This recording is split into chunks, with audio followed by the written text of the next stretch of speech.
안녕하세요. 저는 30대 후반 주부입니다. 제가 이렇게 사연을 보내게 된 이유는 우리 시어머니, 아니 우리 엄마가 너무 그리워서 그분의 큰 사랑에 감사한 마음을 전하기 위해 이렇게 글을 쓰게 되었습니다. 저는 고아입니다. 고아라는 말은 말 그대로 부모를 여의거나 부모에게 버림받아 몸붙일 곳이 없는 아이라는 뜻이죠. 그렇습니다. 저는 부모에게 버림받은 아이였어요. 제 머릿속을 떠나지 않던 버려진 아이라는 말은 평소에 지울 수 없는, 아무리 지우려 해도 지워지지 않는 것처럼 저를 따라다녔습니다. 고아원에서 우리는 그렇게 교육을 받았고요. 세상에 자신 말고는 그 누구도 믿어서는 안 되며 모든 것은 오롯이 혼자 지켜내야만 한다고요. 저는 그렇게 이를 악물고 살았습니다. 아니, 살아야 했습니다. 그런 제게 세상은 단 한 번도 따뜻한 적이 없었어요. 어쩌다 친구를 사귀게 되어 친구 집에 놀러 가게 되면 첫 질문은 엄마 아빠는 뭐 하시니 또는 너는 어디에서 사니였습니다. 제 입에서 고아라는 말이 나오거나 고아원에서 산다는 말을 하면 친구 부모님의 얼굴은 창백해졌죠. 눈치 보는 것이 일상이었던 저는 그들의 표정을 한눈에 읽을 수가 있었습니다. 그리고는 다음 날 제 눈치를 보며 멀리하던 친구들. 이러한 일은 항상 되풀이되었으며 저는 이 모든 것을 받아들이며 철저하게 혼자가 되어갔습니다. 그리고는 세상을 향해 잔뜩 나를 세우며 나를 지키기 위해 감정 따위는 철저히 감추고 살았습니다. 대부분 호의를 가지고 다가오는 그 모든 일을 철저히 차단하며 이 거친 세상에서 살아남기 위해 몸부림을 치며 그렇게 살았습니다. 그런 제게 한 사람이 다가왔어요. 웃음이 무엇인지도 모르던 제게 웃음을 가르쳐준 사람. 세상이 그렇게 차갑지만은 않다는 것을 가르쳐주던 그런 사람이었습니다. 그냥 있는 그대로의 나를 인정해주는 그런 사람이었습니다. 나 고아예요. 라고 힘겹게 꺼낸 나의 말에 그래서요? 그게 왜요? 라고 의아한 표정을 지어 오히려 나를 놀라게 하던 그런 사람이었습니다. 평생을 고아라는 족쇄에 갇혀 스스로를 가둬버렸던 나를 처음으로 밖으로 꺼내준 사람이었습니다. 당신 이름은 고아가 아니라 이지선이에요. 라고 단호하게 말하던 사람. 네, 그렇습니다. 그 사람이 지금의 제 남편입니다. 무엇 하나 부족할 것이 없던 사람이었어요. 이런 사람이 왜 나를 좋아할까? 이러다가 또 버려지는 것은 아닐까? 내가 이렇게 행복해도 되는 것일까? 그를 만나고 잠 못 이루며 수없이 생각했었지만 그는 참 배려심이 많은 사람이었습니다. 그는 이런 나를 기다리고 또 기다려 주었습니다. 그런 그가 결혼을 하자며 그의 부모님을 만나자고 했을 때 고아인 나를 받아줄 부모님은 없어요. 당신같이 좋은 사람에게 나 같은 사람은 어울리지 않아요. 당신과 당신 부모님께 상처를 주고 싶지 않아요. 라며 거절했던 내게 그는 우리 부모님을 무시하는 것이냐며 처음으로 크게 화를 내며 평생을 그렇게 도망만 다닐 것이냐, 당신이 우리 부모님을 만나 뵙고도 그런 말을 한다면 당신 말을 따르겠다며 저를 설득했습니다. 그리고 그의 부모님을 처음 뵀던 날 그가 그런 따뜻한 사람이 될 수밖에 없었던 이유를 알게 되었어요. 그 누구도 따라갈 수 없는 엄청난 우아함이 가득했던 그의 부모님은 그저 따뜻한 웃음으로 저를 맞이해 주셨습니다. 엄마, 지선 씨는 부모님이 안 계세요. 라며 아무렇지도 않게 말하는 그와 그렇구나. 라고 아무렇지도 않게 받아들이던 그의 부모님은 제가 고아라는 것을 듣긴 들으신 건지 아니면 잘못 들었나 싶을 정도로 별 관심이 없어 보였습니다. 그런 그의 부모님이 잘못 들었나 싶어서 제가 다시 말을 꺼냈습니다. 사실은 제가 고아입니다. 어릴 때부터 쭉 고아원에서 자랐습니다. 라고 다시 말을 꺼냈지만 그의 부모님은 그랬군요. 라며 다시 아무렇지도 않게 말을 합니다. 그리고는 그의 어머니가 말을 합니다. 눈빛이 참 맑아요. 그래서 우리 아들이 그렇게 좋아하나 보네요. 라며 활짝 웃습니다. 그러고는 나도 지선 씨의 맑은 눈이 참 좋네요. 눈은 사람의 모든 것을 대신하죠. 라고 말을 합니다. 그 순간 나도 모르게 눈물이 쏟아졌어요. 주체할 수 없을 정도로 눈물이 쏟아져 나왔습니다. 그리고 울고 싶을 때는 그냥 울어도 돼요. 라고 말하며 저를 가만히 안아주던 그의 어머니와 그 옆에서 괜한 말을 해서 애를 울렸다며 걱정스럽게 말하던 그의 아버지의 모습에 저는 더 큰 소리로 울어버리고 말았습니다. 단 한 번도 느껴보지 못했던 그 따뜻한 배려에 저는 그렇게 처음으로 고아라는 족쇄에서 벗어날 수가 있었습니다. 가족이 무엇인지 처음으로 알게 되었던 그날, 아니 처음으로 가족이 생긴 그날은 평생 잊지 못할 기억이 되었습니다. 그렇게 그와 결혼을 하고 정말 행복한 나날이 계속되었습니다. 그의 부모님은 정말 좋은 분들이셨습니다. 남편보다 더 의지를 할 정도로 너무 좋은 분들이셨어요. 정말 딸처럼 아낌없이 사랑해 주셨습니다. 고등학교 졸업장이 전부인 제게 공부를 더 해보면 어떻겠냐고 제안을 해주시던 분들, 꼭 대학이 아니어도 괜찮으니 혹시 하고 싶은 공부가 있으면 더 하라고 해주셨습니다. 아낌없이 지원해 주시겠다고요. 대학 시험 보러 가던 날 도시락을 싸서 아침 일찍 응원을 하러 오셔서 아침부터 저를 펑펑 울게 만들던 분들이셨습니다. 내가 왜 이런 행복을, 이런 사랑을 받아도 되는지 불안하기까지 한 그런 날들이 계속되었고, 그렇게 아이를 낳고 어머님 아버님께서 아이를 돌봐주시고 저는 일을 할 수가 있었습니다. 모든 결정은 제가 할 수 있도록 해주셨고 제 결정을 우선으로 존중해 주셨습니다. 정말 많은 것들을 일깨워 주시곤 하셨습니다. 너는 더 많은 것들을 누려도 될 만큼 소중한 아이란다. 어떠한 결정 앞에 설 때마다 제게 용기를 주시던 우리 어머님. 어머님, 당신 덕분에 저는 제 아이에게 당신이 했던 말을 그대로 전해주고 있어요. 당신에게 받은 사랑을 나의 소중한 아이에게 제대로 정성껏 전해주고 있습니다. 그런 저희 어머니가 아프셔서 글을 쓰게 되었습니다. 하늘이 무너져 내리는 것이 이런 것이구나 라며 몇 날 며칠을 울었을까요? 점점 병에 지쳐가시던 어머님을 위해 회사를 그만두고 병간호를 시작했습니다. 제발 우리 어머님을 살려달라고 얼마나 많은 기도를 했을까요? 세상의 모든 신들에게 기도를 했던 것 같습니다. 제발 내게서 우리 어머니, 아니 엄마를 뺏어가지 말아달라고요.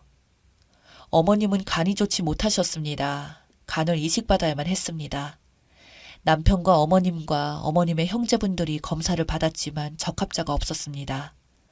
아버님은 자식을 하나만 낳은 것을 후회하시면서 그렇게 눈물만 흘리셨고 저는 남편이 처음으로 무너지는 모습을 지켜봐야 했습니다.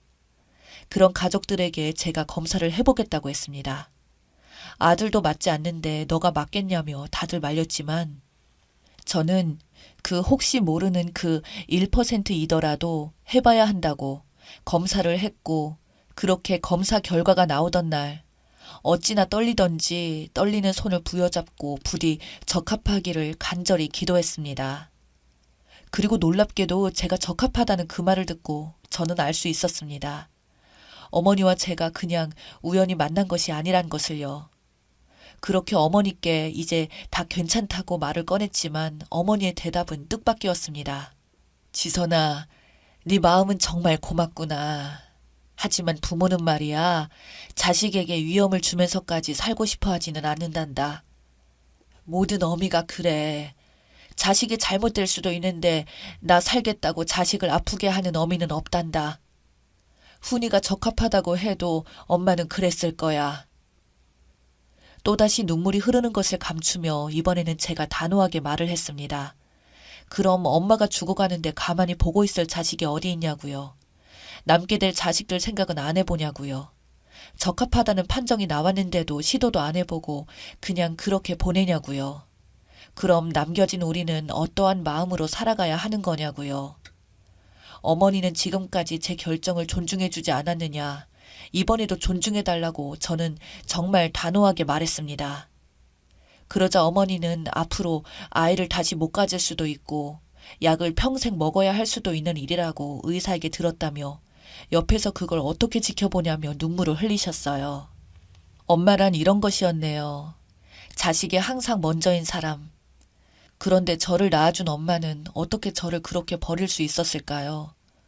엄마는 이렇게 자식만 생각하고 자식이 아플까봐 걱정만 하는 존재인데 말입니다. 가슴이 미어진다는 말이 이런 말이었네요. 그런 어머니와 수술실로 들어가는데 저는 정말 하늘에 감사드렸습니다. 제가 어머니께 해드릴 수 있는 무엇인가가 있다는 것이 얼마나 감사한지요. 아니, 이제 어머님과 내가 정말 무엇인가로 연결되어 있다는 생각에 정말 행복했습니다. 이제 정말 어머니의 딸이 되는구나 하는 생각에 안도감마저 들었습니다.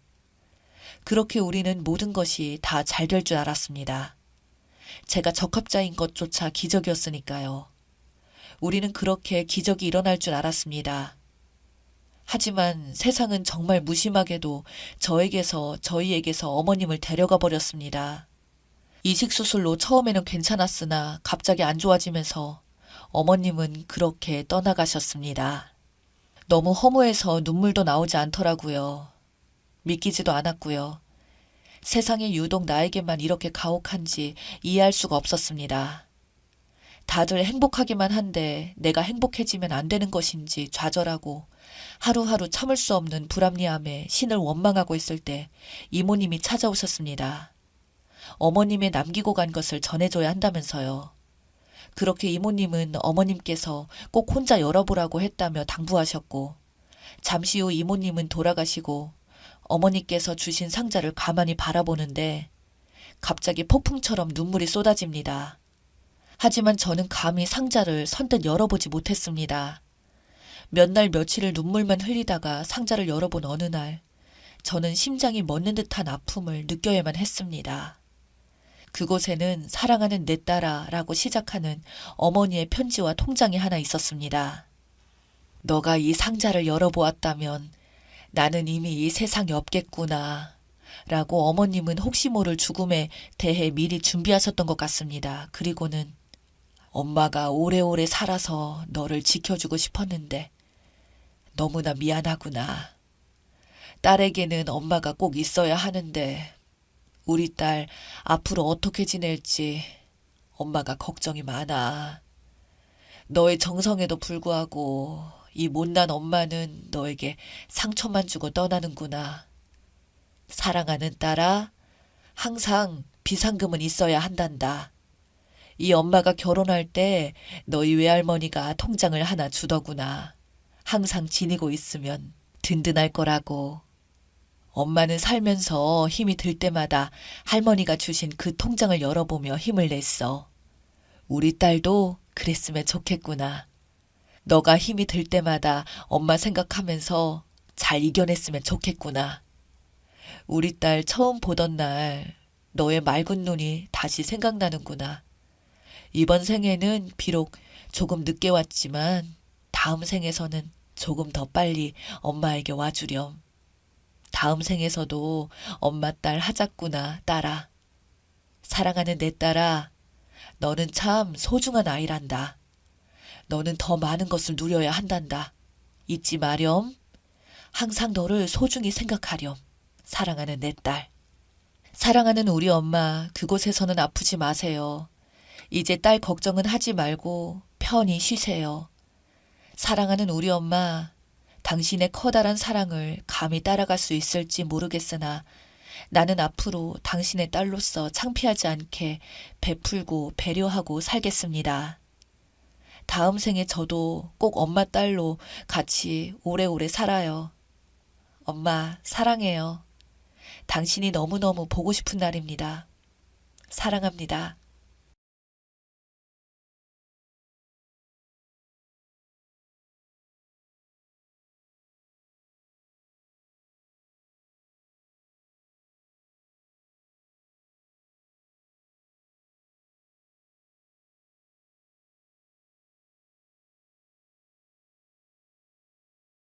안녕하세요. 저는 32살의 여자입니다.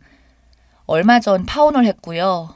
파혼을 제가 한 게 아니라 파혼을 당했어요. 그래서 파혼에 대해 아주 부정적인 사람입니다. 이혼보다는 파혼이 낫다고 하는데 될 수 있으면 파혼 자체를 안 하는 게 더 좋은 게 아닌가요? 그렇게 파혼 낙인 찍혀서 남겨진 사람이라 정말 짜증납니다. 저랑 예비 신랑이 연애 기간이 짧았던 것도 아니에요. 무려 2년을 사귀었죠. 사귈 때는 사실 별로 특이한 문제도 갈등도 없었어요. 부모님들도 그렇고요. 부모님들끼리 서로 친하신 상황이어서 자연스럽게 저희도 알게 되었고요. 그렇게 몇 번 더 만나면서 가까워졌어요. 저는 인터넷 쇼핑 쪽에서 일하고 있고 예비 신랑은 유통 쪽에서 일하고 있어서 서로 어느 정도 이야기가 통하고 대화도 술술 잘 통했습니다. 예비 신랑 나이는 36살이라 집에서 결혼을 계속 재촉하는 눈치였고 저도 32살이라 그런지 연애 잘하고 있냐면서 계속 물어보기도 하셨고요. 근데 예비 신랑은 결혼 이야기를 꺼내지 않더라고요. 아예 생각이 없나 싶어 물어봤는데 자기가 승진을 앞두고 있어서 승진하고 결혼하려고 했다더군요. 아예 생각이 없나 싶어 물어봤는데 자기가 승진을 앞두고 있어서 승진하고 결혼하려고 했다더군요.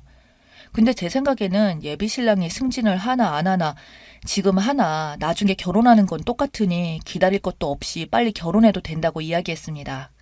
글로 옮기려니 저희 상황이 좀 삭막해 보이기는 한데 저희 둘은 아끼고 사랑하면서 다른 연인들처럼 뜨겁고 달콤하고 후끈하고 그런 느낌도 다 있었습니다.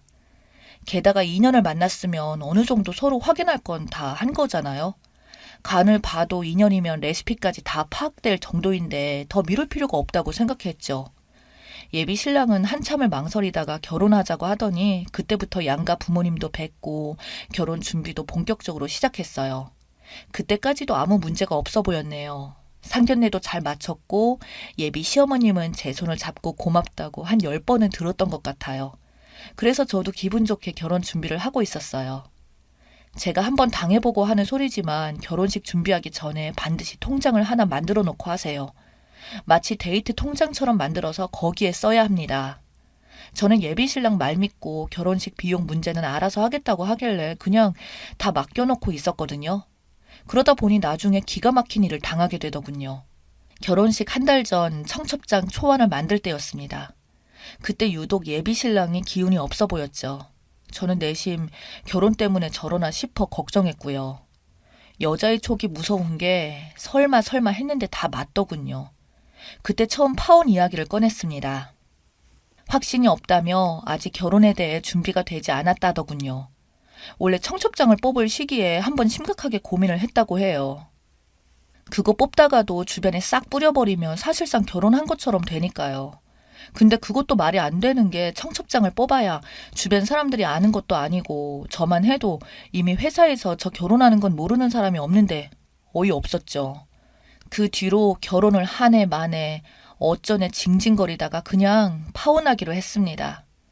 예비 시어머님은 끝까지 저에게 시간을 달라고 조금만 기다려보자고 했는데 본인이 하기 싫다는데 어쩌겠어요. 제가 무슨 구걸하는 것도 아니고 저도 알겠다고 그냥 파혼하자고 예비 신랑과 이야기를 끝냈습니다. 근데 파혼이 연인들 이별과는 많이 다른 게 파혼 뒤에도 서로 정리할 문제들이 많이 있었어요. 특히 돈 문제가 많이 복잡했습니다. 그걸 통장 하나에다가 돈을 다 옮겨놓고 거기서 빼다 썼으면 나중에 정산하기 편한데 그렇지 못했거든요. 특히 예식장 문제가 많이 걱정이었습니다. 예식장은 3달 전에 예비 신랑과 돌아보고 결정했고 예식장 위치가 예비 시댁에 가깝게 잡게 돼서 그런지 식장 문제는 예비 신랑과 예비 시댁 쪽에서 챙겼어요. 예식장 위약금이 엄청나기로 유명하잖아요. 그래서 파혼 결정을 하고 나니 식장 위약금이 생각났고 생각해보니 본인이 다 부담하겠다고 하더라고요. 자기가 파혼하자고 했으니 위약금 전액을 다 부담하겠다고 저더러 신경 쓰지 말라고 하더라고요.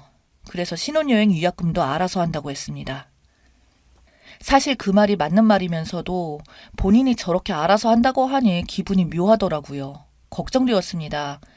파혼당한 마당에 그러고 있으니 한심하긴 했죠. 근데 그런 저의 한심한 덕분에 나중에 알게 된 거예요.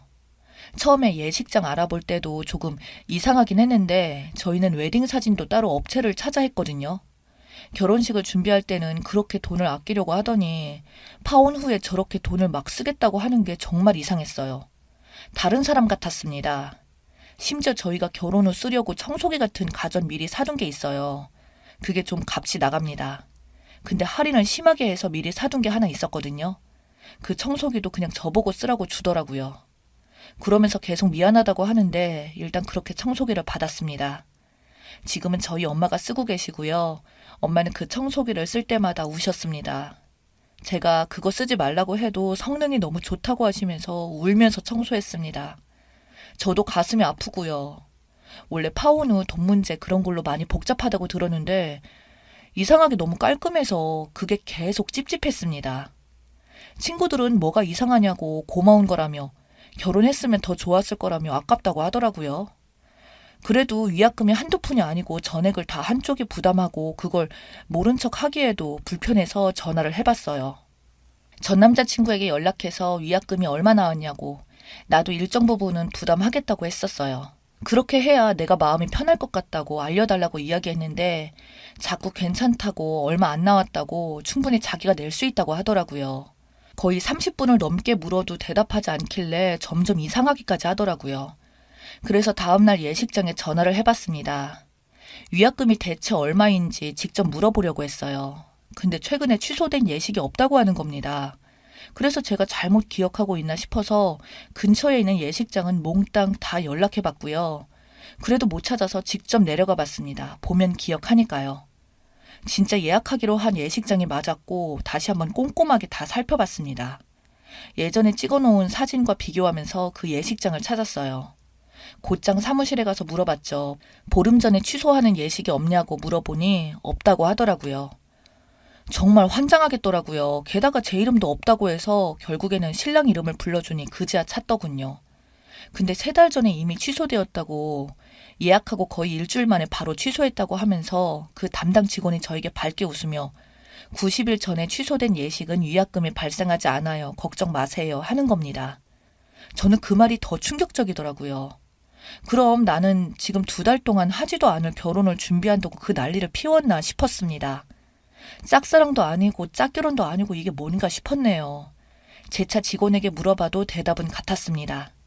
그래서 곧바로 전 남자친구에게 전화했어요. 아주 따뜻하게 전화를 받더군요. 또 위약금 때문에 전화했냐면서. 이제는 정확한 액수도 말해주더라고요. 지방 결혼식장이라 큰 비용이 아니라고 괜찮다고 하면서 아주 천연덕스럽게 이야기하는데 어이가 없었습니다.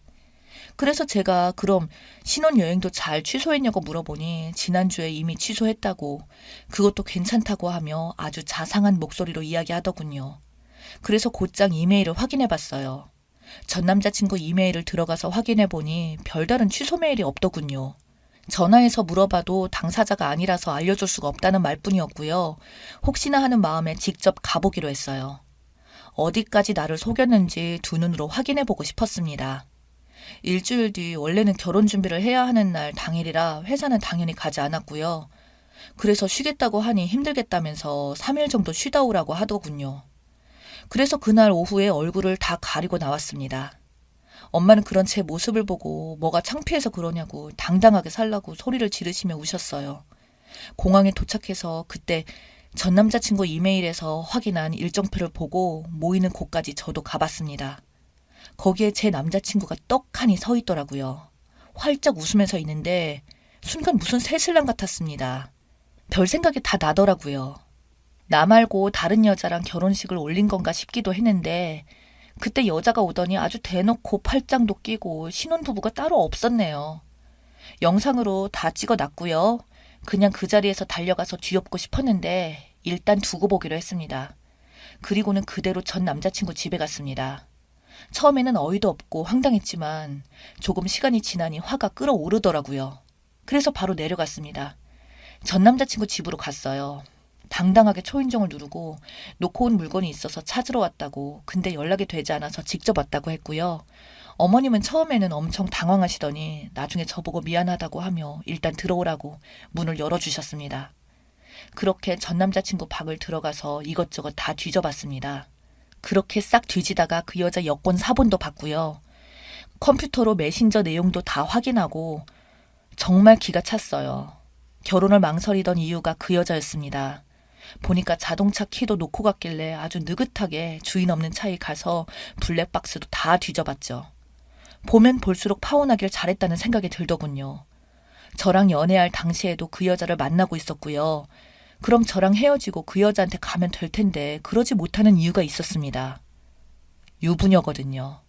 집에서는 얼른 결혼하라고 하고 저도 어느 순간부터 결혼 이야기를 계속 꺼내니 거의 억지로 결혼 준비를 시작했고 그 유부녀 아줌마가 옆에서 바람을 넣어서 자기처럼 결혼하지 말고 그냥 파혼하라고 요즘 파혼은 아무것도 아니라고 메신저에다가 아주 도배를 해놨더라고요.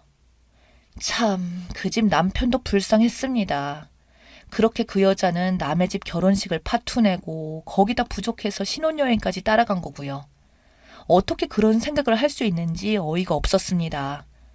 증거들을 싹 다 모아서 나왔고요. 집에 오자마자 증거들을 정리해서 다음날 변호사를 찾아갔어요. 이건 위약금 수준으로 끝날 문제는 아니거든요. 실제로 파혼을 해도 위자료 청구가 가능하다고 합니다. 파혼의 원인을 제공한 사람은 위자료를 줘야 하고요. 제 경우에는 무조건 가능하다고 했어요. 변호사 사무실에서 나오면서 발리에 있는 전 남자친구에게 전화를 걸었습니다. 근데 받지 않더라고요. 그래서 사진까지 찍어서 메신저를 보냈습니다. 그 여자의 이름으로 위자료 청구 소장을 만들었거든요. 그거 찍어서 보내줬죠. 정확히 30초 만에 바로 전화가 오더군요. 저보고 무슨 사진이냐고 해서 일단 발리에 간 김에 아무것도 생각하지 말고 즐기다 오라고. 대신 귀국하면 지옥이 기다리고 있을 거라고 해뒀습니다. 그리고 그냥 끊어버렸어요. 그 여자 집으로도 소장을 만들어서 보내줬습니다. 전 남자친구 집으로도 보내줬고요. 전 남친 어머님은 이게 무슨 일이냐고 물어보셔서 다 이야기해드렸어요. 어머님만 한참을 듣기만 하시다가 저에게 그 여자는 어디 사냐고, 이름이 뭐냐고 물어보시더라고요. 그래서 그냥 직접 물어보시라고 했습니다. 예비 신랑이었던 전 남자친구뿐만 아니라 그 유부녀에게도 걸었어요. 당연히 안 받았고요. 위약금 아끼려고 했다가 위자료로 더 나가게 생겼더라고요. 그 유부녀는 이혼당했습니다. 그걸 알고 같이 살아줄 남자가 어디 있겠나요? 자기 마누라가 신혼여행을 2번이나 다녀왔는데 당연히 열받겠죠. 처음엔 저에게 와서 단순히 여행만 함께 간 거라고, 자기가 원래 발리를 좋아한다고 가보는 게 소원이라 그런 거라며 울면서 이야기하길래 블랙박스에 녹음된 파일도 다 틀어줬습니다. 메신저 내용도 많이 있다고 나중에 당신 남편과 함께 읽어보자고 하니 바로 입 다물더군요. 전 남자친구 어머님이 화가 끝까지 나셔서 그 유부녀를 묵사발로 만들어놨다고 들었어요. 그래서 위자료뿐 아니라 합의금도 함께 물어줘야 한다고 합니다. 그 돈이면 장가를 가도 2번은 더 갔을 거네요. 이젠 파혼을 해줘서 오히려 다행이라고 생각합니다. 엄마도 이젠 더 이상 울지 않고 청소기를 돌리십니다. 당하고 끝날 줄 알았는데 파혼당한 전말을 알게 되어 다행이라고 생각해요. 여러분도 조심하시길 바랍니다. 제 이야기 읽어주셔서 감사합니다.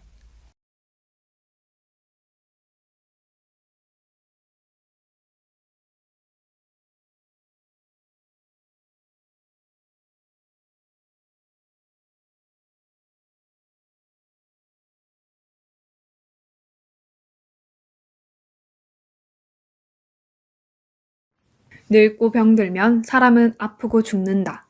하지만 자연의 섭리를 벗어나 자식이 먼저 하늘나라로 떠나면 부모 마음은 어떨까요?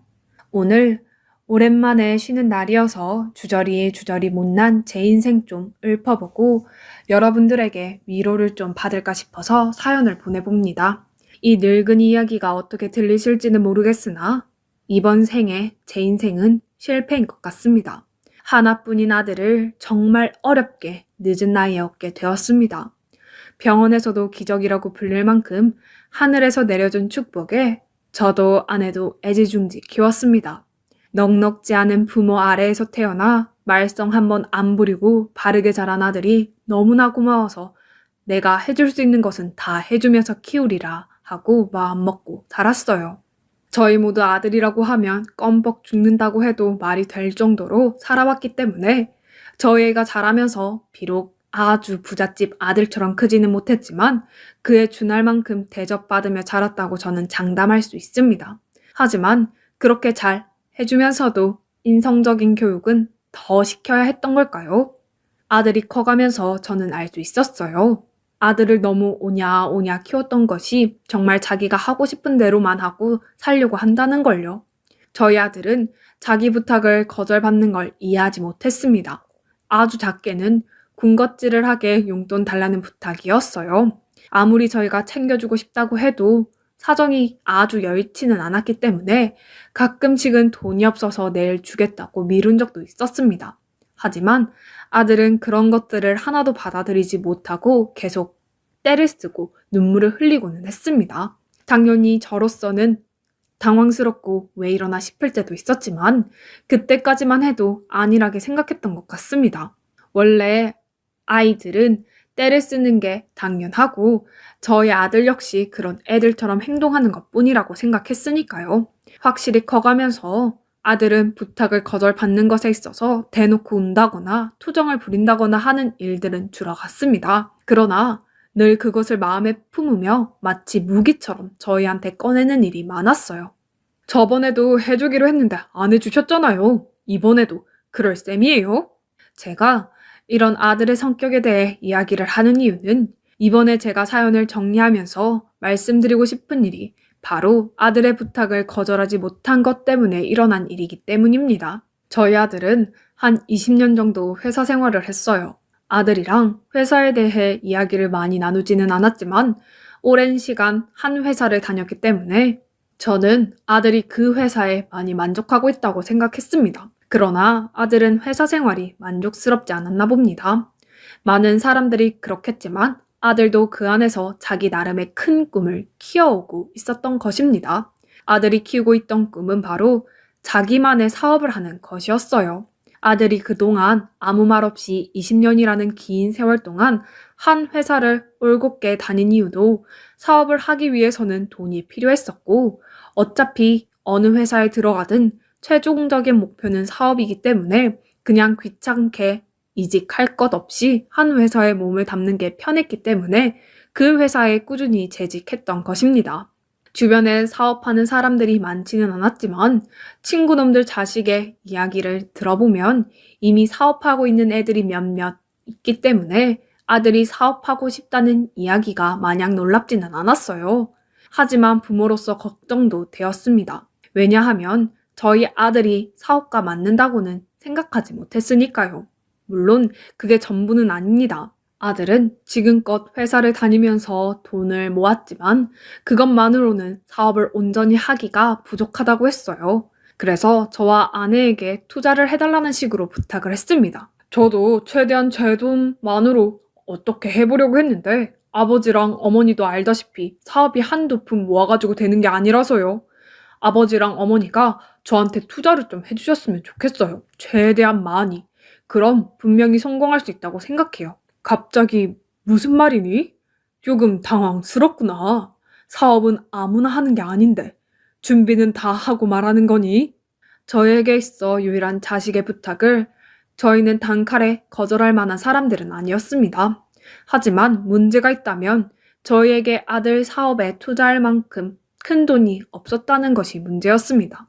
아들이 정말 사업을 잘 할 수 있을까에 대한 고민도 당연히 했지만 그것보다는 솔직히 돈이 없다는 게 제일 큰 비중을 차지했어요. 저랑 아내는 둘이서 굉장히 많은 대화를 나누었어요. 당장은 네 부탁에 대답하기가 힘드니 조금만 시간을 다오. 이 사업을 도와주는 것이 맞을지 만약 도와주는 것으로 결정을 한다면 사업에 투자할 자금은 어디서 끌어오는 게 맞을지 아내는 처음부터 아들의 사업을 돕는 게 좋다는 입장이었습니다. 우리가 지금까지 키우느라고 얼마나 많은 고생을 했어요. 그러니 나는 이번에 사업도 도와주는 게 맞다고 생각해요. 그리고 요즘 부모 도움 없이는 성공할 수 없는 시대잖아요. 하지만 저는 반대로 조금 회의적이었습니다. 현실적으로 아들을 도울 수 있는 많은 돈이 없다는 것도 중요하게 생각해야 한다는 입장이었어요. 한 일주일 정도 아내와 이 문제에 대해 많은 얘기를 나누고 각자 고민을 했습니다. 그러나 결론적으로 저희 부부는 아들의 투자 요청을 받아들이기로 했어요. 자식 이기는 부모 없다고 제가 돈 걱정이 되기는 했지만 그래도 아들이 하는 부탁을 완벽히 무시하기 힘든 것이었습니다. 그렇게 아들의 사업을 돕기로 의견이 모아진 뒤 저와 아내는 돈을 융통하는 것에 대해 대화를 많이 했어요. 당시 저희가 가지고 있던 재산이라고는 저와 아내가 살고 있는 집과 근처에 있던 아주 조그마한 땅이 전부였습니다. 물론 요즘 세상에 집 있고 땅이 있으면 아주 가난하지 않는 것 아니냐고 하실 수도 있는데 저희가 워낙 시골에 살고 있기도 했고 평수 자체가 그리 넓지 않아서 막상 판다고 해도 엄청난 돈이 나오는 건 아니었어요. 게다가 당장 그걸 전부 팔아서 아들을 도와주고 나면 저랑 아내가 살 곳이 없다는 것이 제일 큰 문제였어요. 물론 최대한 그렇지 않고 다른 방법을 통하는 것도 생각해 봤습니다. 그러나 아무리 가진 돈을 모아봐도 큰 돈이 되지 않았고 아들의 사업에 투자할 수 있을 만한 자금을 모으려면 집과 땅을 팔 수밖에 없었어요. 아무리 하나뿐인 아들이라고 해도 단번에 그런 결정을 내리기에는 저희로서는 참 어렵더라고요. 그러나 아무리 다른 방안을 찾아봐도 아들의 사업에 투자할 수 있는 방법은 그것뿐이었습니다. 어차피 도와주기로 한 거 우리 팔자 여보. 우리가 자식 하나 잘 되게 하려고 이렇게 고생한 거잖아. 만약 우리가 못 도와줘서 아들 날개 꺾는 거나 다름없어지면 우리 삶이 뭐가 중요하겠어. 아들이 행복하면 우리도 행복한 거잖아. 결국엔 저희가 가지고 있는 집과 땅을 팔아서 그것을 아들한테 주는 방식으로 사업을 도와주기로 결정했어요. 그리고 그렇게 되고 나니 당장 갈 곳이 없는 관계로 아들 집에서 살기로 했습니다. 저희는 아들에게 이 방법에 대해 이야기를 했고 아들은 좋다고 했습니다. 물론 단순히 아들 집에서 사는 것으로 끝나지 않고 만약 이 투자를 통해 아들이 성공하면 나중에 아들이 저희 부부의 집을 따로 사주는 것이 조건이었어요. 저도 아내도 워낙 아들을 보듬으며 살았고 그동안 살면서 아들이 저에게 못해 주었던 것은 아니었습니다. 그러나 저와 아내 역시 이렇게까지 모든 것을 다 털어서 아들을 도와준 적은 처음이었어요. 그러다 보니 걱정이 좀 되더라고요. 물론 아들이 그럴 놈이라는 것은 아니지만 요즘 세상이 원체 흉하잖아요. 부모 자식 간이라고 해도 무조건 서로 아끼고 효도하고 그런 관계가 아니고 저는 그 부분이 걱정돼서 아내에게 먼저 이야기했어요. 우리가 아들에게 다 쏟아서 투자를 한다고 해도 우리를 보호할 장치는 필요하다고요. 그것을 조건으로 바로 계약서에 사인을 했습니다. 아무리 그래도 그렇지 어떻게 부모와 자식 사이에 계약서를 쓰냐고 하실 수 있을 거예요. 제 아내도 그랬거든요. 굳이 그렇게 계약서까지 써야 할까? 재훈이가 어련히 알아서 잘 해주겠지. 당신이 너무 예민하게 생각하는 거 아니에요? 아마 아들도 처음 저에게 그런 제의를 들었을 때는 기분이 나빴을 수도 있을 거라고 생각해요. 그러나 저는 아무리 그렇다고 할지라도 저희 부부의 전 재산이 모두 들어가는 만큼 부모 자식 사이라고 해도 작성하는 게 맞다고 생각해요. 저희도 솔직히 아들의 사업이 무조건 성공할 거라는 보장이 없이 투자한 거잖아요. 그럼 현실적으로 사업이 망했을 때도 생각해야 하는 거고 혹시나 사업이 성공한다고 하더라도 아들이 입을 싹 닫고 뒤를 돌았을 때 상황도 생각해야 했기 때문에 아무리 이것저것 따져봐도 계약서가 가장 좋은 방법이었어요. 그런 내용을 열심히 파악한 아내도 제 이야기를 이해해주고 또 다행스럽게도 아들은 이런 저의 염려를 이해했어요. 그래서 별다른 마찰 없이 계약서를 쓸 수 있었습니다. 계약서 내용은 만약 사업에 성공해서 매달 수입이 들어온다면 저와 아내 명의의 집을 따로 얻어주고 그 외에도 매달 용돈 200만 원씩 송금하는 것이 그 내용이었습니다. 그리고 향후 시간이 흘러 저와 아내가 병이 들고 늙으면 어떤 방식을 통해서든 끝까지 책임을 진다는 조건도 넣었어요. 그런데 저희끼리 그런 계약서를 쓸 때 그걸 영 못마땅한 눈으로 보던 사람이 하나 있었습니다. 바로 며느리입니다. 아들이 30살 때 결혼한 며느리는 아들과 동갑이었는데 결혼 전에는 아들과 같은 회사를 다니다가 결혼 후에는 일을 그만두고 집에서 집안일을 했어요. 하나뿐인 아들의 아내인 만큼 최대한 시부모로서 불편하지 않게 해주려고 노력했지만 그래도 시부모란 존재는 어쩔 수 없는지 며느리는 저희랑 이야기하고 만나는 것을 그리 좋아하지 않는 느낌이었습니다.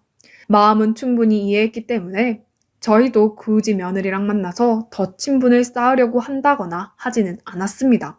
며느리도 저희와 아들에게 그렇게 간섭하지 않았고요.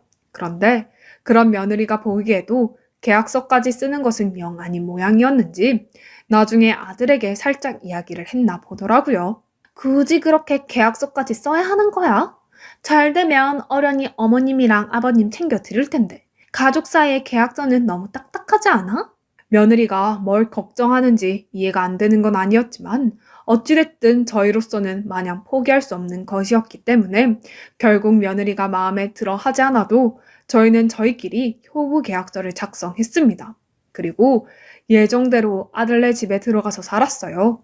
결혼 때문에 떨어져 살던 아들과 함께 사는 건 좋았지만 아무래도 그 이유가 사업 때문이었던 만큼 저와 아내는 아들이 하루빨리 성공해서 따로 나와서 살 수 있기를 바랬어요. 무엇보다도 이 계약서 내용에 있어서 며느리는 거의 일방적으로 저희를 이해해주는 입장이었기 때문에 며느리가 저희를 불편해할 걸 생각해서라도 하루빨리 나와 살고 싶었습니다. 저희 투자까지 받은 아들은 의욕적으로 사업에 뛰어들었습니다. 저랑 아내는 하루 종일 집에 있는데도 아들을 볼 수 있는 시간이 그리 길지 않았어요. 왜냐하면 아들이 거래처를 뚫는다고 아침 일찍 나가서 밤늦게 혹은 아예 밤을 새고 그 근처 모텔 같은 곳에서 쪽잠을 잔 뒤 또 거래처를 찾으러 나가는 상황이 많았거든요. 그 때문에 집안일을 하는 며느리와 지내는 날이 더 많았습니다. 같이 살게 된 게 그리 마땅치 않아 보이기는 했지만 며느리는 저희에게 대놓고 면박을 주거나 하지는 않았어요. 식사도 제때 챙겨줬고 청소도 했습니다. 물론 그렇다고 나도 며느리가 마냥 반갑지만은 않은 상황이라는 걸 모르는 게 아니었기 때문에 저희도 저희 나름대로 며느리를 도우려고 움직였습니다. 이왕 이렇게 된 거 며느리와도 조금 더 좋은 관계를 유지하면 좋으니까요. 그러나 며느리와 친해지는 게 쉬운 일은 아니었습니다. 아가야, 오늘은 우리랑 같이 나가서 외식이라도 할까? 아니요, 금방 상하는 반찬이 있어서 집에서 먹는 게 나을 것 같아요. 특히 아내는 딸 같은 며느리와 같이 시간을 보내는 것에 대한 낭만이 있어서 저보다 더 며느리에게 열성적이었지만 며느리 반응이 시큰둥하니 조금 슬퍼하더라고요. 저는 그런 아내를 다독였습니다. 분명 이 집에서 살면서 며느리와 친해질 기회가 있을 거라고요. 그렇게 저희는 아들 집에서 무려 3년을 함께 살았어요. 그 사이 기숙사 생활을 하던 손주가 들어와서 손주랑도 함께 시간을 보낼 수 있었습니다. 아이라고 하기에는 이미 다 큰 손주였지만 그래도 손주인 만큼 저희는 저희 나름대로 용돈도 주고 손주 챙기려고 갖가지 노력을 했습니다. 물론 그렇게 살면서도 아들 걱정이 안 되는 건 아니었어요. 그 당시 아들은 뭔가 일이 자기 마음대로 잘 풀리지 않는지 매일 집에 오면 어느 때보다 어두운 얼굴을 하고 있었거든요. 식사도 제대로 안 하고 제대로 씻지도 않고서 매일같이 사업한다고 씻고 밖으로 나가기 바빴고요. 하지만 집안에서 아들의 사업에 대해 이야기를 꺼내는 것은 일종의 불문일이나 다름없었습니다. 안 그래도 사업을 하는 주체는 아들이고 가장 힘든 것도 아들일 텐데 괜히 사업이 어떻게 돼가냐는 등의 질문을 꺼내서 부담을 주고 싶지 않았기 때문이었습니다. 그래서 저희는 아들과 함께 식사할 때면 모두가 일부러 사업과는 전혀 관계없는 얘기를 하면서 최대한 분위기를 밝게 하려고 노력했어요. 아들이 그런 소소한 대화로부터 힘을 얻기를 바라면서요. 그러나 사업을 성공한다는 것이 절대 쉬운 일은 아니잖아요. 저는 사업 같은 것을 해본 적 없이 늘 시골에서 밭만 갈고 살아왔던 사람이었지만 어떤 일을 성공하는 데 있어서 아무리 자기가 할 수 있는 모든 노력을 쏟아부어도 그것이 무조건 성공으로 연결되지 않는다는 것을 잘 알고 있습니다. 사실 농사도 그렇거든요.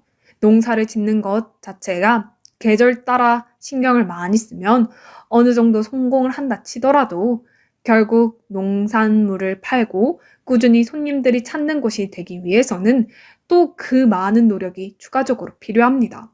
그리고 거기서 성공한 농사와 실패한 농사가 갈리게 되고요. 아들도 분명 자기가 할 수 있는 노력을 다했을 겁니다. 얼마나 고생했는지는 저와 아내가 직접 봤으니까요. 그러나 아무리 아들이 아등바등 한다고 하더라도 그 사업은 원래부터 실패할 운명이었던지 아들은 결국 자기의 모든 노력을 쏟아부었던 사업을 그만둬야 할 수밖에 없었습니다.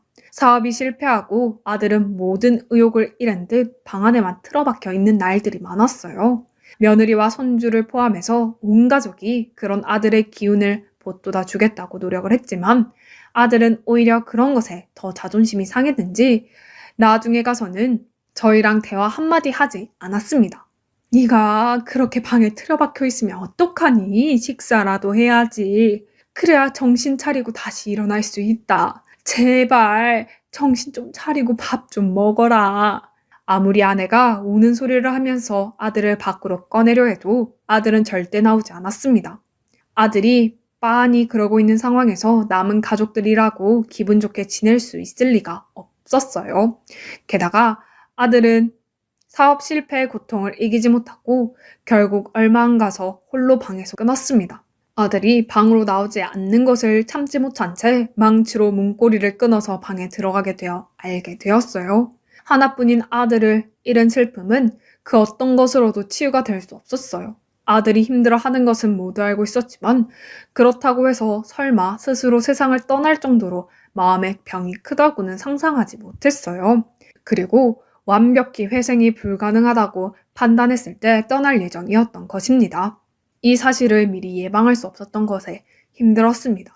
조금 더 적극적으로 아들을 걱정하고 그냥 문 몇 번 두드리고 마는 것이 아니라 아들이 나올 때까지 문고리를 열려고 하고 소리를 지르고 했다면 아들이 살 수 있었을까? 자꾸 그런 생각들이 들더라고요. 특히나 아내는 늦은 나이에 어렵게 자기가 배 아파서 낳은 아들인 만큼 그 충격이 더 했던 것 같습니다. 아들이 죽고 장례식을 치르고 나서 아내 역시 시름시름 앓기 시작했어요. 밥 한 술 제대로 뜨지 못하고 어쩌지 먹어도 얼마 안 가서 토하고 병원에 가서 약을 지어 먹어도 낫지 않았습니다.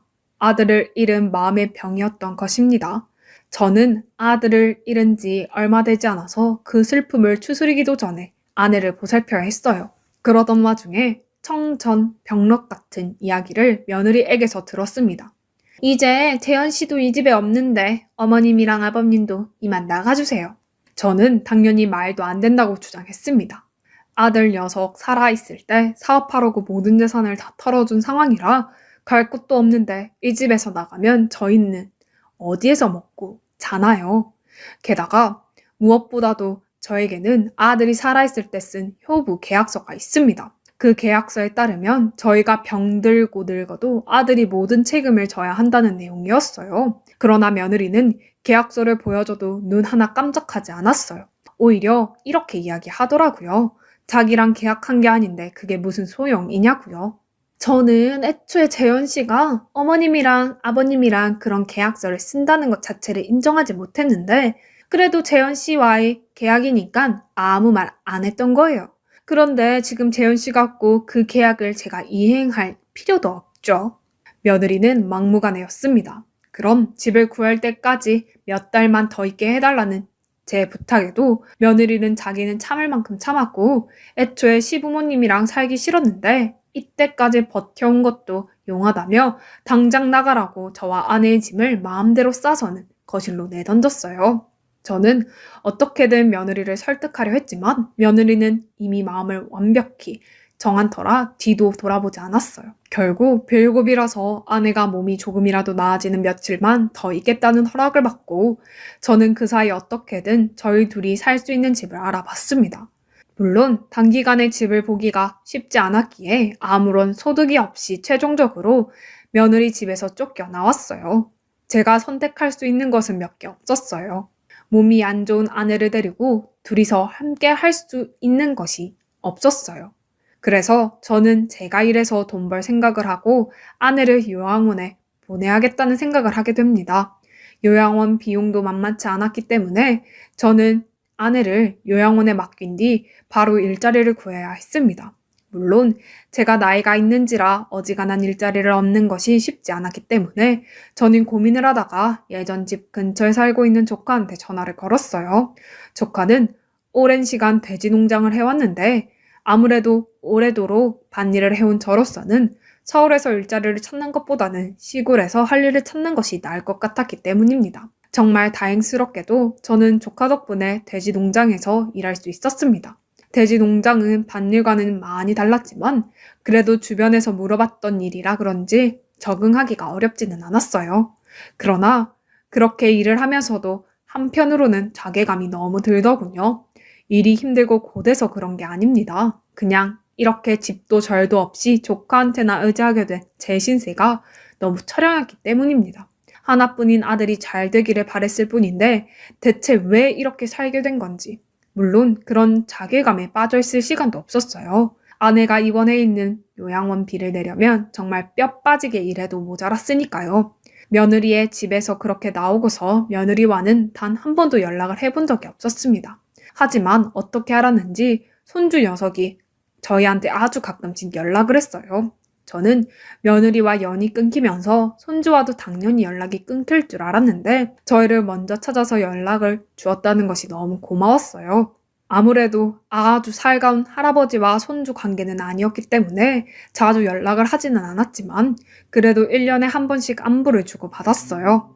그런데 며느리 집에 나오고서 3년 정도 지났을 때 저는 손주의 안부 전화에 생각지도 못한 이야기를 듣게 되었습니다. 바로 며느리가 갑작스러운 암으로 세상을 떠났다는 이야기였어요. 기댈 곳이 없어서 엉엉 우는 손주 녀석의 목소리를 들으며 저는 순간 며느리와 함께 살아왔던 생활들이 주마등처럼 스쳐 지나갔던 것 같아요. 솔직히 그렇게 가차없이 쫓겨나고 나서 원망도 많이 했지만 그렇다고 해서 당연히 죽기를 바랬던 것은 아닌데 이렇게 얼마 가지 않아 세상을 떠났다니요. 살아생전 며느리는 아주 건강한 사람이었고 꾸준히 운동도 하고 했습니다.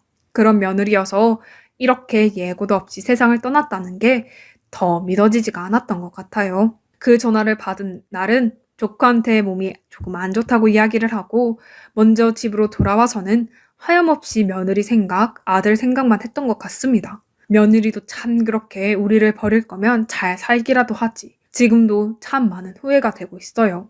며느리가 죽었다는 소식 이후로 생각이 너무 많아지더라고요. 그냥 아들도 그렇고 며느리도 그렇고 둘이 죽은 게 다 저희 부부 탓인 것만 같습니다. 제가 애초에 아들 사업에 투자를 해달라고 했을 때 절대 안 된다고 못을 박았다면 아들이 죽었을 일도 없을 테고 며느리도 암에 걸릴 일이 없었을 것 같아요.